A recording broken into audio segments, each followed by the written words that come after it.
ভীষণভাবে খুশি এবং আমি ব্যক্তিগতভাবে ভীষণ খুশি এই কারণে যে এই সম্বর্ধনা দেওয়ার জন্য আমার সেন্টারটা কুমারপাড়া অঙ্গনওয়াড়ি সেন্টারকে বেছে নিয়েছেন বলে আমি আমার ব্যক্তিগতভাবে ওনাদের কাছে আমি অনেক অনেক কৃতজ্ঞ থাকবো আর কি।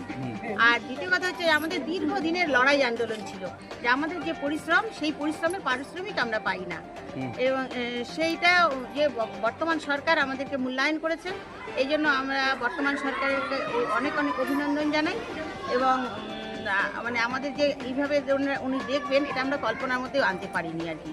কিন্তু আমাদের যে দাবি আমাদের দীর্ঘ 50 বছর ICDS এর জন্ম দীর্ঘ 50 বছর সেই 50 বছরের ইতিহাসে প্রথম দিন থেকে আমাদের দাবি যে স্থায়ীকরণ। তো এই সরকারের কাছে আমাদের বিনীত অনুরোধ একদম জোর হাত করে বিনীত অনুরোধ ওনারা যেন আমাদের স্থায়ীকরণের দিকটা একটু চিন্তা ভাবনা করে।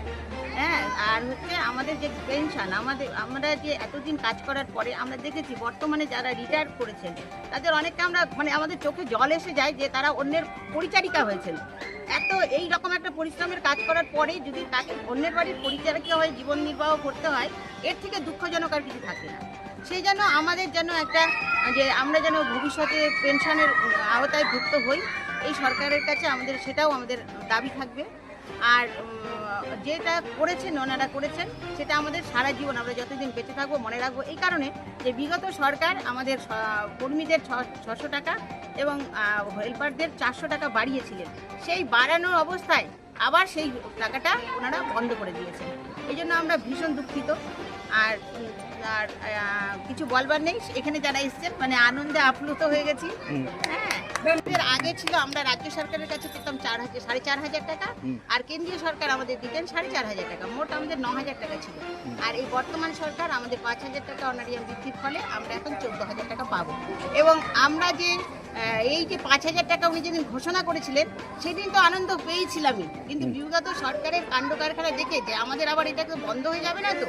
কিন্তু আমরা ইতিমধ্যে সিডিপিও সাহেবের কাছে আমরা মেসেজ পেয়ে গেছি যে আমাদের অর্ডারটা সরকারিভাবে আমাদের অফিসে চলে এসেছে, অতএব আমরা নিশ্চিত যে আগামী মাসে আমরা স্যালারিটা পাচ্ছি। ঠিক আছে আমার মিষ্টিটা কেউ খেয়ে নাও খাবো না। তুমি মিষ্টি দিয়ে এই এখানে দাও ওনাদের দাও। আশা কর্মী কই বলি